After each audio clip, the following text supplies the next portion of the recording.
Okay, are we live? We good? Okay, cool. Hello. Welcome to the Burn KC Sportscast. Or should I say, Tuesday TorchCast. My name is Alex Blackburn. I am your host for the Burn KC. And just a few things to talk about today. Not that many, but just a few. Um, got Movember results back. If you can't already tell, I have shaved my beautiful face. I think it's beautiful with or without the mustache. Um, but unfortunately, all good things must come to an end. Um, so yeah, it's gone. Still have hair in my face because I'm a very hairy man, but stash is gone, unfortunately. So rest in peace to the stash. Um, but that stash and Movember in general just raised for, or at least for my channel, um, raised $250 for Movember. So thank you to every single one of you that donated, whether it was $5 or $50. Your donation was very much appreciated. Um, Definitely going to be something special coming, I hope, here in the next couple of weeks in regards to kind of just a thank you type deal for everyone that donated. So, again, many thanks. We raised $250 for men's health, and this is the first year doing it, so I didn't expect a whole lot, but y'all went above and beyond my expectations, and I very much appreciate that. We may not have met the $500 goal, but $250 is still a lot of money. That's going to get, at least, that's going to save lives. I mean, truly. So thank you to everyone that donated. Your donations are very much appreciated. So, um, kind of what we're gonna do the same thing next year, so be on the lookout for that. But what I want to do for Christmas in terms of charitable efforts, I'm kind of working out right now. I'm gonna get back to you on that, and may have a poll coming out here in the next couple of days, seeing what we're feeling in terms of raising money or, raising maybe toys or um, clothing or something like that. I definitely want to do another charitable effort as it is that time of year. So just, yeah, be on the lookout for that. So, but again, thank you so much to everyone that donated. Your presence is very much appreciated. Um, got a got a decent sized show today. Um, got to go over the Chiefs and what has happened over these past couple of days in regards to them, and kind of what they need to do for the playoffs. Got KU, MU, KSU all going bowling, so we're going to be talking about that as well. And finally, just some news about the KU men's and women's teams, as well as KU and MU basketball. Um, and kind of just looking over viewer comments and everything like that. So strap in, sit tight, and let's get started. So starting with the Chiefs, Chiefs took the L last week or last Sunday against the infamous Cincinnati Bengals. Chiefs have always struggled with the Bengals for some reason. Even before Patrick Mahomes and Joe Burrow, they've been kind of a thorn in Kansas City's side for quite some time. And this Sunday was no different. It was a very frustrating game to watch. I feel like the Chiefs did not execute nearly as well as I thought they should have. Offensively for sure, and then defensively, oh my gosh, it that after all that talk that they had this past week about how they're gonna, be different than last time, and they're not gonna take this. They're not gonna take last year's AFC Championship lying down, and There's new pieces and everything like that, and it's a whole different defense and blah blah blah blah blah blah blah. It's all talk at this point, because frankly speaking, that was not a defense that deserved to win, in my opinion. That was not the best effort from that from that squad, and it showed, um, and they didn't back up the talk. And unfortunately, there are players on this defense that aren't taking leadership and that aren't saying, "Hey, like, yeah, we know we have to do better." Um, there's a lot of people doubling down on stupid and pointless statements, much like Justin Reid, that said, "Oh, we're gonna lock them down," this, that, and the other thing. Just a bunch of bolstering that was all for naught. I don't know if you guys keep up with Justin Reid's Twitter. It's embarrassing. I mean, it is. He has to understand that that was not a good performance that he or any of that defense put up. And if they're going to go back to the Super Bowl, if they're going to go far in the playoffs, they cannot have a performance like that. There was just piss poor tackling. The coverage was soft, even on pressure situations. I didn't have the personnel in that they needed to be in. Joshua Williams should not be covering Jamar Chase. He should hardly be covering T. Higgins. But I'm not complaining about the corners. They gave their best effort. I mean, Trent McDuffie did not. It was one of the few players, if the only one, that didn't miss a tackle.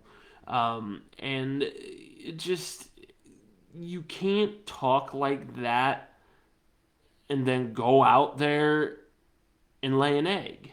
I mean, and that's exactly what happened. The offense, yeah, they had some miscues, but the defense was just bad. I mean, yeah, 27 points is about the league average amount of points per game. But, dude, it could have been a lot more than that. Um, if it weren't for the big play every now and then.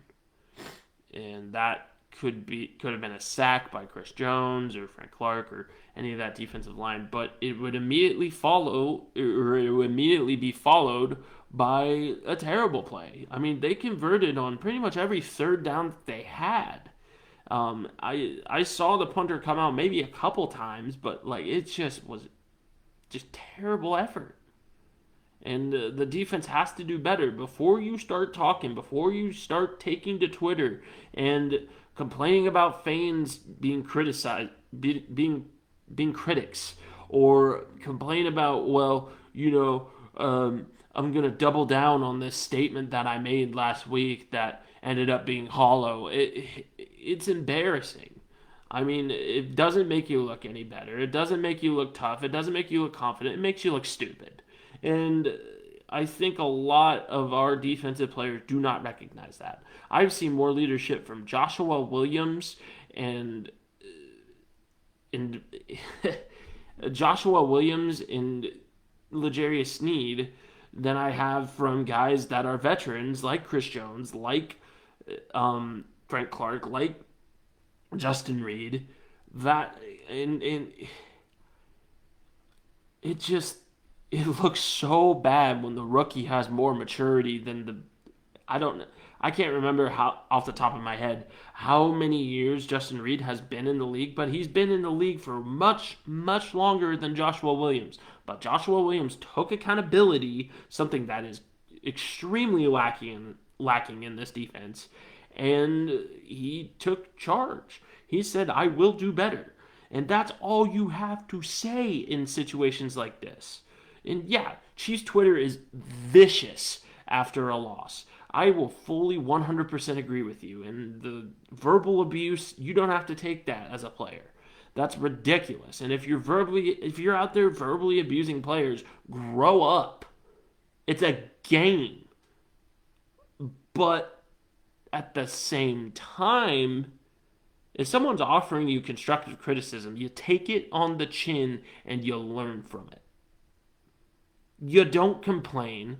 You don't act like you didn't do anything wrong, and you sure as heck don't double down on a statement that you made last week, thinking that it's some move of confidence.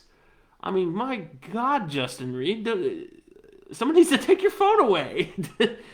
And it's frankly, it's incredibly embarrassing to him. It's incredibly embarrassing to the team, and it's incredibly embarrassing to the fan base. Because frankly speaking, everyone knows you got clowned, and you are locking down, and you're doubling down on your statements that you made before you got clowned and before you got drubbed. I mean, on that last play, I saw a graphic. I think it was either BJ Kissel or Matt Lane that shared this graphic of the final play before the Bengals kneeled it out. And it was that third down play where they just hit, I think it was a tight end across the middle in the zone where Justin Reid probably should have been. Now, I don't know if it was a play call that caused him to be in the middle of nowhere, because you'll have to look at this graphic. I mean, it. Let me pull it up, and hold on. I think I favorited it. Give me one sec. Just a few moments.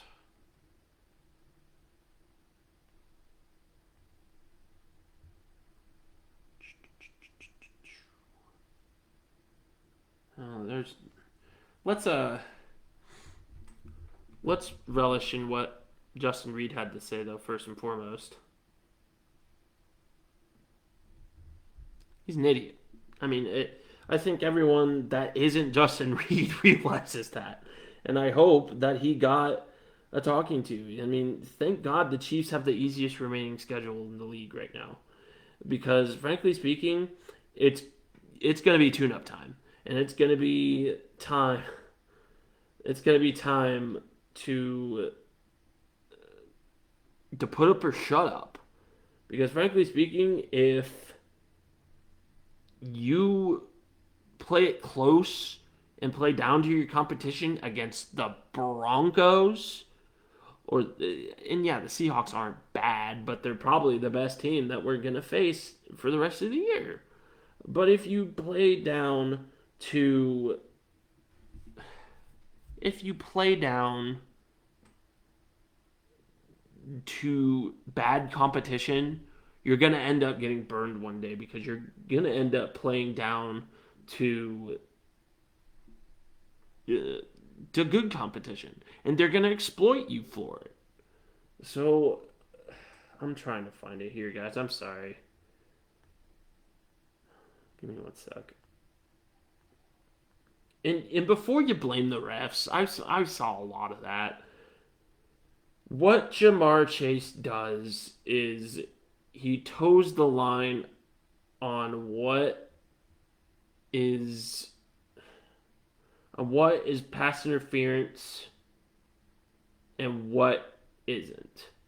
He makes a couple moves that kind of are on that borderline, and it ends up either costing him. It's a high risk, high reward type of play. Um, let me. I'm really trying to dig in here and try and find it. I. The problem is I completely forgot who favorited it, or excuse me, who tweeted it.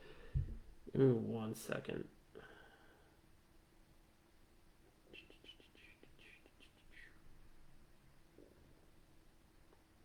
Gosh darn it. Was it Matt Lane? I think it was. Or maybe. Where is it?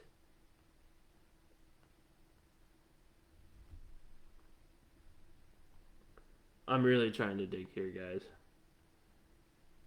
Just a little longer, and then I will get off. I promise.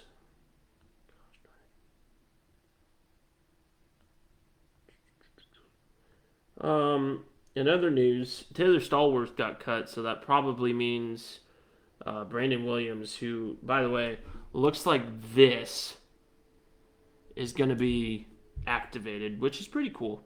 More help to the defensive line, veteran presence.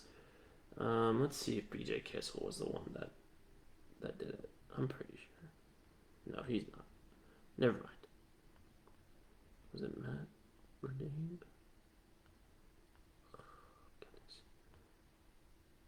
I'm gonna keep scrolling until I find it. I'm sorry, guys. This is bothering me. Because it was right here. I need it to prove a point, though, I promise. This is good reason. We'll get into that later.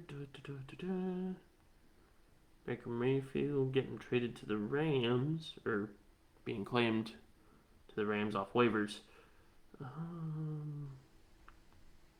It has to be somewhere.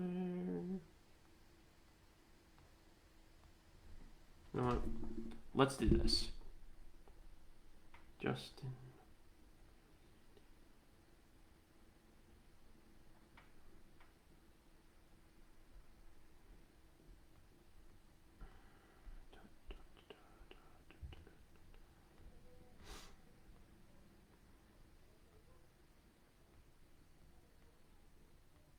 All right, you know what? Never mind. I can't find it. Go see for yourself. It's probably on the Twitterverse somewhere, and I can't remember who the author of it was, so my apologies for even mentioning it. Anyway, after giving you all a sneak peek of my Twitter, I think the main problem for the defense right now is the safety play. I think when we got rid of Tyrann Mathieu, what the Chiefs thought would happen when they got Justin Reid and, promoted Juan Thornhill and everything like that was they thought they were getting prime Justin Reid and they were getting prime Juan Thornhill. What has happened is Juan Thornhill was in a put up or shut up year, and so far he has not put up anything. He's missed a ton of tackles. He's complained a lot in terms of the fans getting after him, which, again, verbal abuse aside, you got to be willing to take criticism as a professional athlete. I mean, you do. And yeah, maybe some of those people don't know what they're talking about, but you know what? Take it with a grain of salt. Honestly, it's like working in customer service. You don't take things personally. But from those credible sources that are giving you criticism, you got to be coachable. I mean, that's what they teach you from youth level. You have to be coachable. And it's looked like the safeties are the least accountable of any of the defense. And it's sad. Because, frankly speaking, the safeties are the leaders of the secondary. And Justin Reid, when he was brought in, looked like he was going to be a good leader, but so far he's proven that he's no more than Tyrann Mathieu was in that last year. I mean, he's above average, but he's not good by any stretch. And I think what the Chiefs were expecting was a player to be good. And it just wasn't to be. So, am I saying, let's move on from Justin Reid, let's bench him, let's do this, that, and the other thing, like the reactionary side of Chiefs Twitter is? No, not at all. But there's got to be some type of wake-up call for him and for Juan Thornhill. Because guys like Deion Bush and Brian Cook are chomping at the bit to get that starting spot and to prove that they belong, not just on special teams, but on that starting roster. I think Brian Cook has all the ability in the world to um, subvert Juan Thornhill. I think Justin Reid will be on a tight leash, but I don't think he's going to get subbed. Juan Thornhill's job is in danger, though. And I would not be surprised if Steve Spagnuolo or even Andy Reid or Brett Beach says, you know what, I'm putting my foot down. I'm done with the complaining. I'm done with the mid to mediocre play. You're done. Because frankly speaking, he has not put up numbers. He's been one of the worst parts of this defense. And he's got to put up or shut up, because what I saw this past Sunday was god awful. I mean, he missed the most tackles out of anyone out there. And as a free safety, you cannot do that. That's unacceptable. You have to be one of the most sure tacklers on that side. And he's not. So, I don't know. I have plenty more complaints about the Chiefs defense, but basically what they need to do is they need to use these next couple of games to build what their defense is going to look like come playoff time. And I think that involves putting Juan Thornhill on the hot seat. I think that involves letting Nick Bolton do what he can do and unlock his full potential, because he's put in a lot of situations that he does not belong in. And yeah, he's the best linebacker on the team, but he's still very, very young. And he's got time to learn, and you need to put him in spots where he can learn, and learn quick. And same goes for Willie Gay. But in Leo Chenal. I mean, this is a very young defense, which is why I'm not necessarily giving up hope that this defense can be good, because it can. They have plenty of talent, and this defense could be elite even in the next couple of years if they're given the right leader, which is where I do have a problem.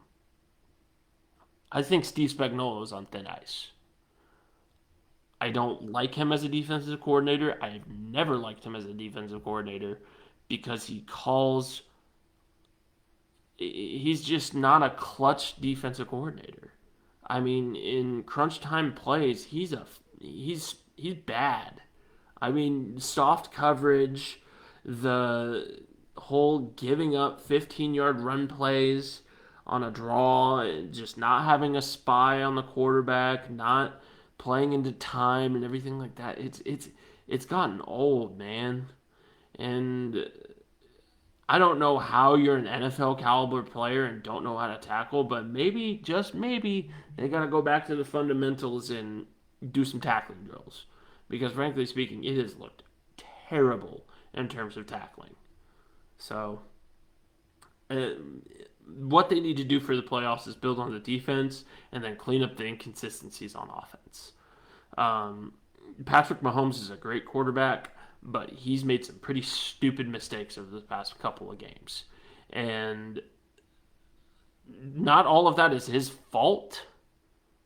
Some of that is, yes, getting too cute with the offense and doing unnecessary plays or not taking risks when you need to, or things like that fall on the coaching staff. But there are some just boneheaded passes that I've seen from him in the past couple of games. I mean, especially this past game. I mean, this past game he missed multiple times.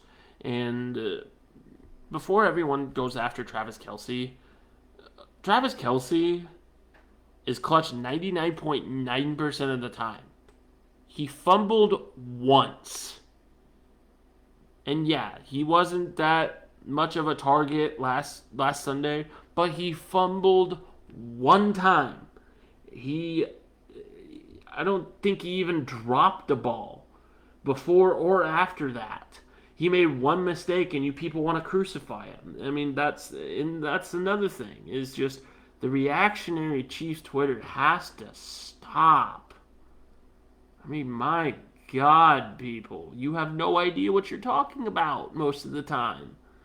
And you make these stupid comments that end up going back to the players, and they give you crap for it.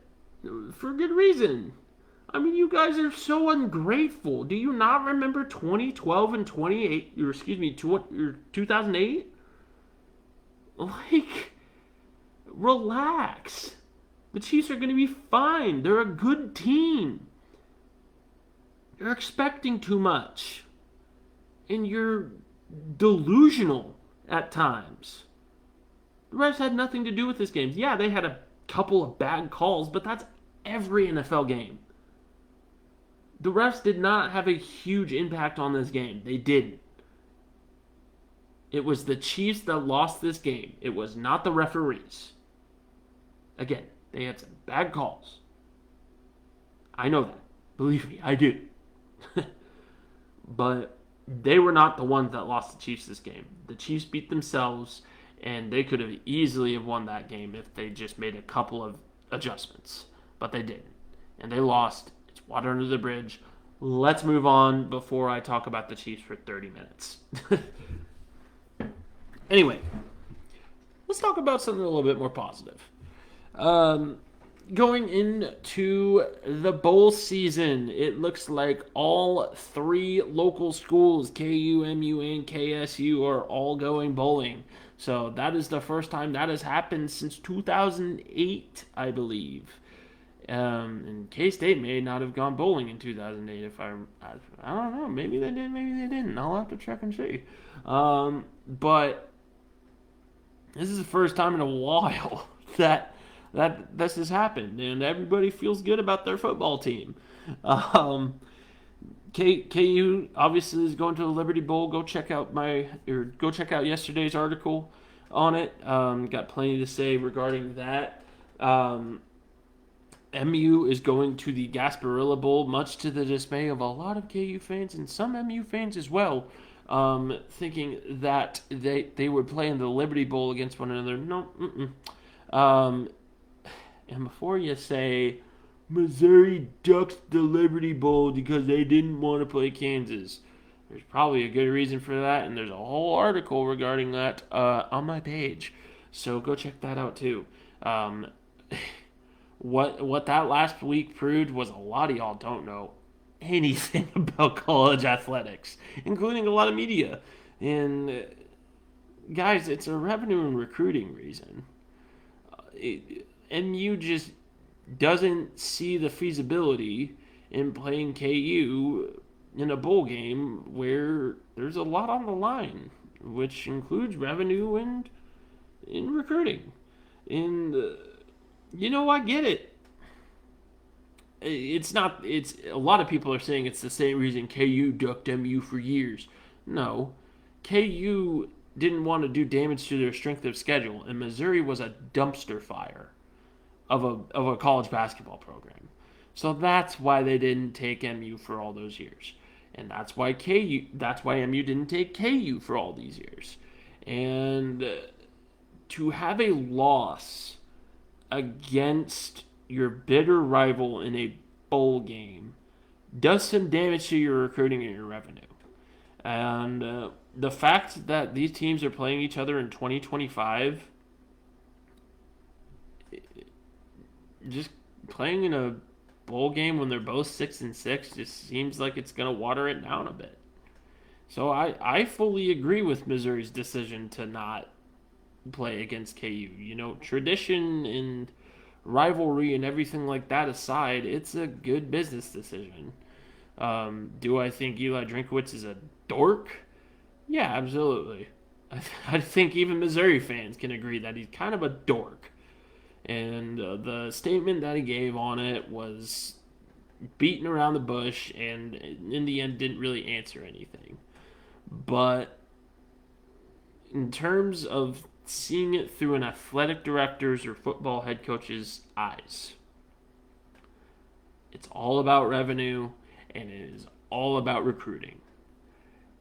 And having a loss against your fierce rival in a bowl game, no matter if you're 6-6 or 11-0, or excuse me, 12-0, does damage to your reputation. And honestly, if Mizzou lost against KU, that would do, KCMO would the KCMO kids would look at KU and be like, man, maybe that's the better school. And they're already losing St. Louis. So to have a loss that detrimental would be disastrous. So again, I get it. Don't sacrifice the lamb to save the goat. So, but anyways, back to positivity. Missouri's going to play in the Gasparilla Bowl. I'm not sure who they're playing. KU's playing Arkansas, but let me see who Missouri is playing. Gasparilla Bowl. It's going to be... One second. The load here. Wake Forest, that's right. Wake Forest from the ACC, which a lot of people are like, ha ha ha, Missouri went to go play a cupcake from a cupcake conference. Y'all, the Big 12 is the third best conference in the league, and it's teetering on the fourth. So, don't talk all that mess. And you know who's trailing just behind them? The Pac-12 and the ACC. So, relax. And yeah, once OU and Texas leave, probably going to go lower. I mean, yeah, you still have TCU and K-State, but it's kind of, they're kind of irregularly good. And Texas and Oklahoma are regularly good, and 80% of the SEC is regularly good, and 80% of the Big Ten is regularly good. So, I'm not saying the Big 12 is a bad conference by any stretch. It's not. It's a Power 5. But it's 3 out of 5. They're third out of 5. So, give it a rest. Okay? Yeah, Wake Forest is kind of on the same level as KU in that they're only just now getting good. But if I'm Missouri, I would much rather play Wake Forest than KU. So, and that's coming from a KU fan that would love to see the rivalry renewed as soon as possible. But you know what? Come December 10th, it's going to be in Columbia. So we'll see who puts up or shuts up. But anyway, K-State, though, this one's interesting. They play Alabama in the Sugar Bowl. That's going to be a tough game. Alabama, obviously, they're coming off of a disappointing year in which they did not make the college football playoff. Nick Saban, I'm sure, is just absolutely devastated. And just Bryce Young, too, is probably whining and crying about how he's not in the Heisman race anymore and blah, blah, blah, blah, blah. Like, you know what, Alabama? You're in the Sugar Bowl. And yeah, K-State travels well, but Alabama travels well, too. And that's in Louisiana, which is only 2 states over. I mean, you just got to get across Mississippi, and that's it. And I think it's like a 6-hour drive compared to probably an 8 to 10-hour drive for K-State fans. So, and then, yeah, an even shorter flight. But that's going to be a tough contest against K-State. K-State's a respectable program. They'll really, so I've heard, at least, the reason that TCU did not get knocked out of the college football playoff, and USC did, mind you, is because TCU played K-State to the very brink, and K-State garnered the respect of the college football playoff committee by doing well against highly ranked teams. If they did not lose to Tulane, I think they would be in the college football playoff conversation.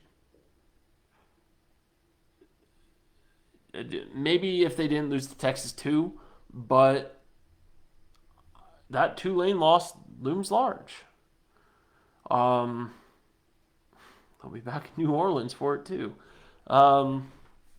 But looking at it through the lens of a guy that has watched a lot of Big 12 failure in bowl games, this is going to be a real tough contest against Alabama.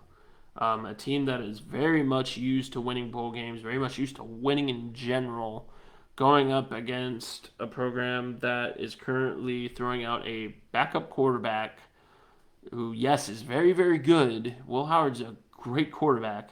And I wouldn't be, honestly, I'm not sure. Does Adrian Martinez have another year? I forget. But if he's got another year, we may see Will Howard transfer. And he could go be very, very good for someone else. That being said, I don't think that's going to happen, but I would see Adrian Martinez transfer over Will Howard at this point. But I do not see K-State beating Alabama. I think their defense just has too many holes.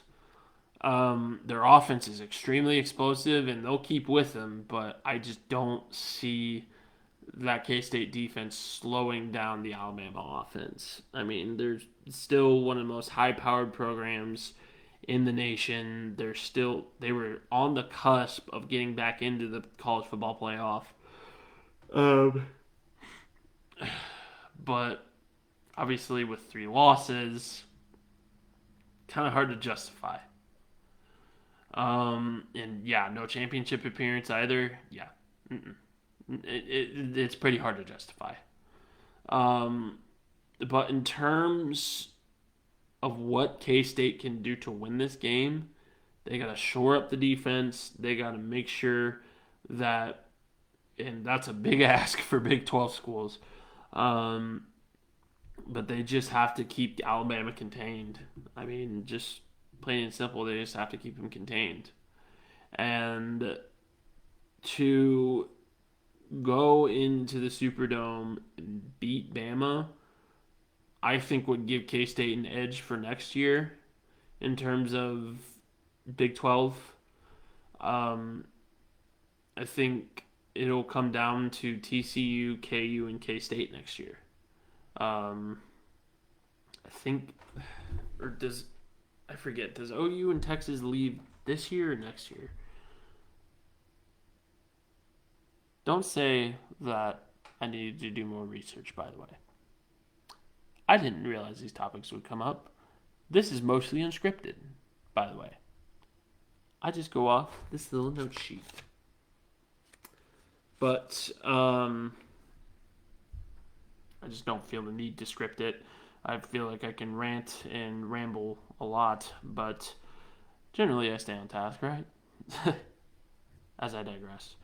But going back, in summary, I think KU has a chance against Arkansas. It'll be a tough test, but we'll just have to see how that game goes. It also depends on which Jalen Daniels shows up.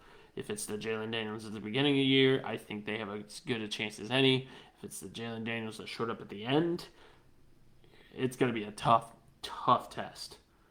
In terms of the Gasparilla Bowl, I think Missouri rolls through Wake Forest. A team that competed with Georgia and beat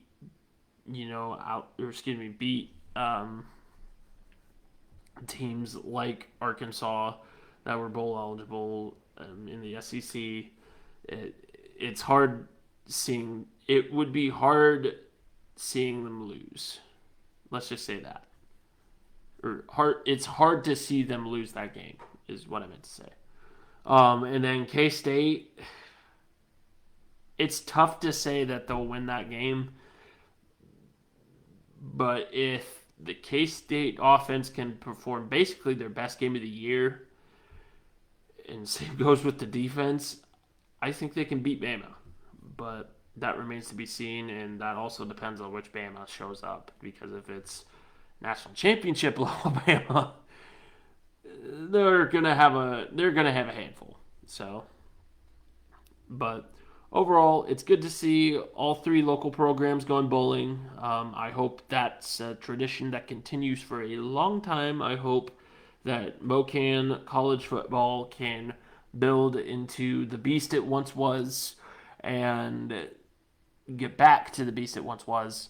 And just, I'm holding out hope for a consistently good KU, a consistently good MU. That's right. I want a consistently good MU because in 2025, I want to see a barn burner in Columbia. Um, but, or an absolute embarrassment on the side of Missouri. Either one would be cool. I just want to see KU win. And then obviously K State. Chris Kleineman's done a great job there. I mean, he's basically carried on the tradition of excellence that Bill Snyder had. And I think Bill Snyder is incredibly proud of the work that Kleineman has done. So, I just hope for good football, and I'm happy that it's back. So, um, going to basketball though, let's talk about KU men's and women's teams, shall we? Um, KU's men's team is going to travel to Columbia this next weekend on Saturday, I believe. Saturday? Show me the calendar. What is he doing? Yeah, Saturday.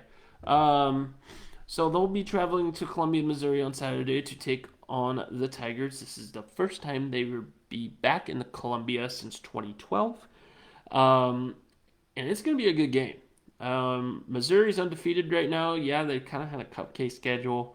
But after they showed resolve against their win against Wichita State. And they're going to have a lot of motivation. That student section, their basketball facility sold out for the first time since I think since 2012 with this KU game, and Missouri's ready for it. They're as ready as they'll ever be. And KU's going to have their best game. They can't sleepwalk like they did through the Bad Boy Invitational. They can't have these, bad miscues from guys like DeJuan Harris, like Jalen Wilson. I don't even think Zach Clemens should see the floor this game. But it's going to be a tough test. And Missouri has shown that they can be in the conversation for a tournament team. Do I think they're going to be a super high one seed or anything like that? No, let's not get too ahead of ourselves here. But, after watching them beat Wichita State and in Wichita State, yeah, that's not the Wichita State of old, but it's still a solid basketball program that past Missouri teams probably would not have beaten. So there is a culture change going on there, and Missouri's no longer a dumpster fire in basketball. And KU cannot take this game lightly if they anticipate to win. Other than that, they beat up on Seton Hall pretty bad. I think Seton Hall's better than Missouri, but I still don't anticipate kind of a blowout against Missouri. I think that'll still be a really good game, and I think so long as KU doesn't play down to their competition, they win, but that's a big ask. So that's a game that I'm excited to watch. Another couple of games I'm excited to watch are on the women's side, though, and that's KU women's against number 14 ranked Arizona and against a pretty good Wichita State program. That's going to play with a chip on their shoulder because obviously Wichita State is the small school in Kansas. That is still Division One, but it is the small school in Kansas, and they're going to play with a chip on their shoulder and try to beat this KU team that is currently surging right now. They're undefeated, and I'm honestly kind of surprised they're not ranked. I think with a win over Arizona, they easily become ranked, and they're going to be contending for a Big 12 title this year. Obviously, you got Baylor and kind of Texas, and then everybody else, but that they look good, and they've beaten some pretty challenging teams.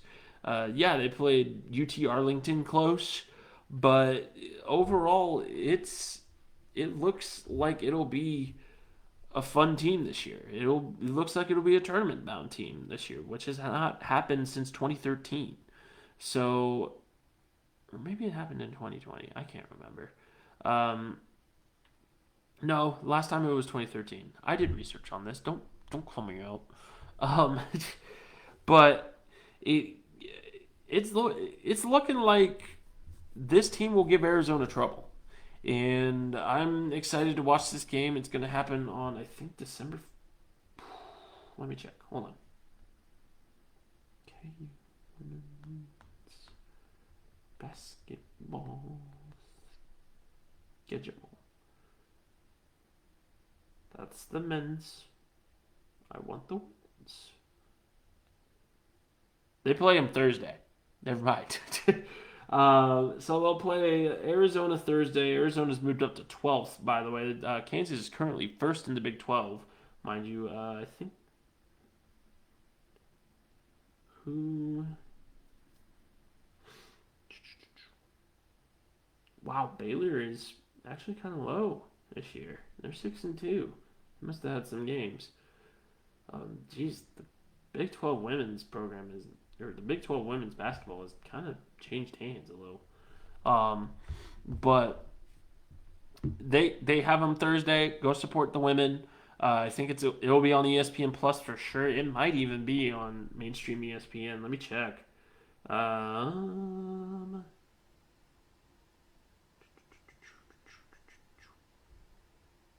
I don't see it being on mainstream ESPN, so maybe it's on ESPN Plus, or it probably will be on ESPN Plus. If you got it, watch them. It'll be a good little precursor, especially if they win, to a big time KU Mizzou men's basketball game. So it'll be exciting. In terms of everything else, let me look through the socials right quick and see if we have anything good going on. Yes, probably should log into. I got a new phone, by the way. Yes, that one. Do I have to type in the password? Oh, you're beautiful. Thank you. No.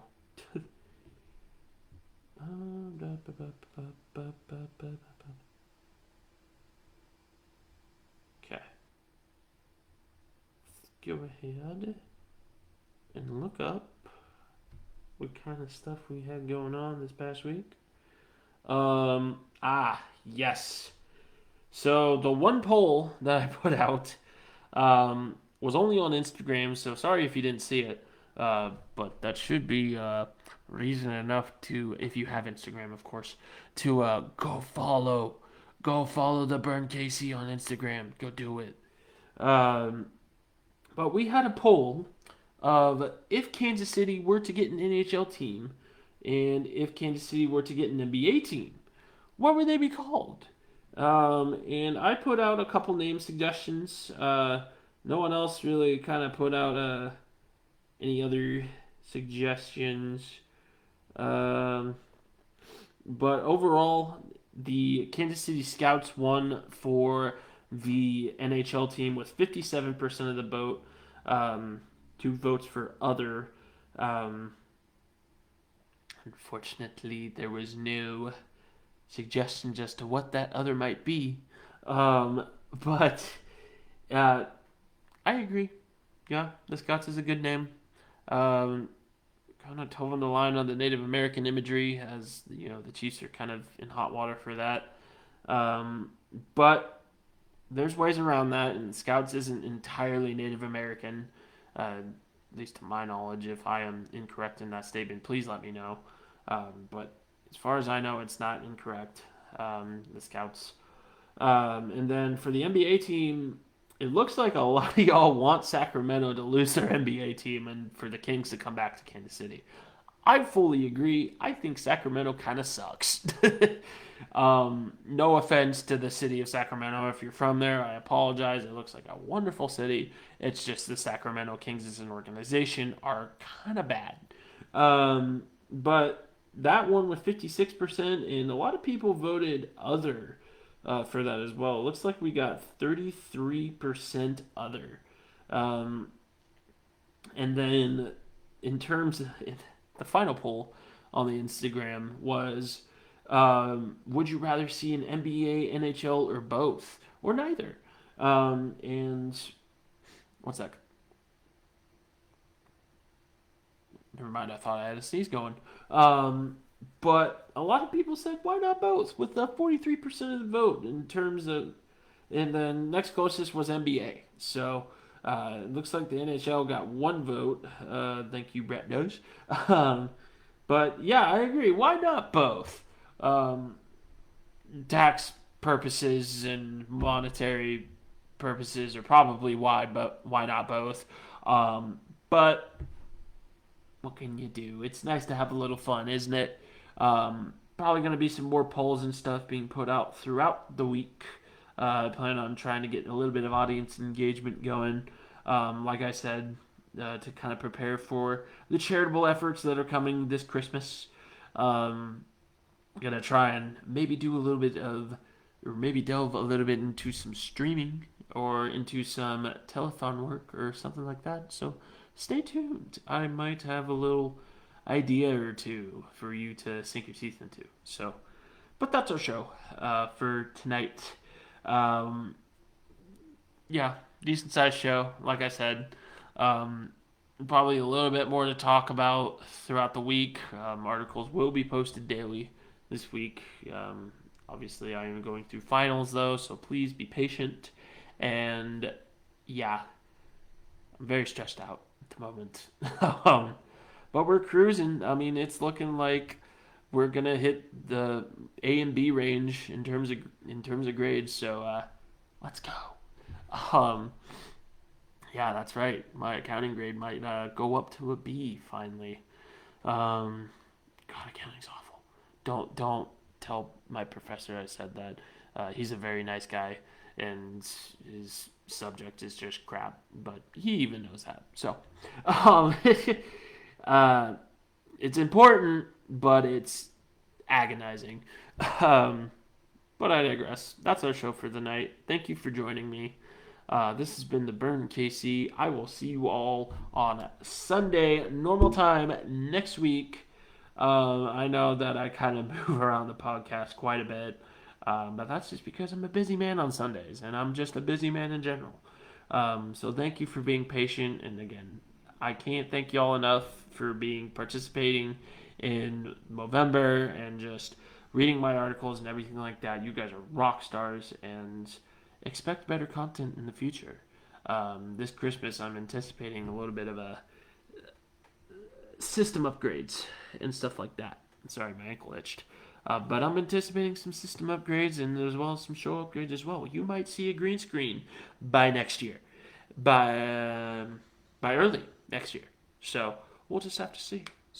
But this has been the Burn KC signing off. Have a great night, and I will see you all next Sunday.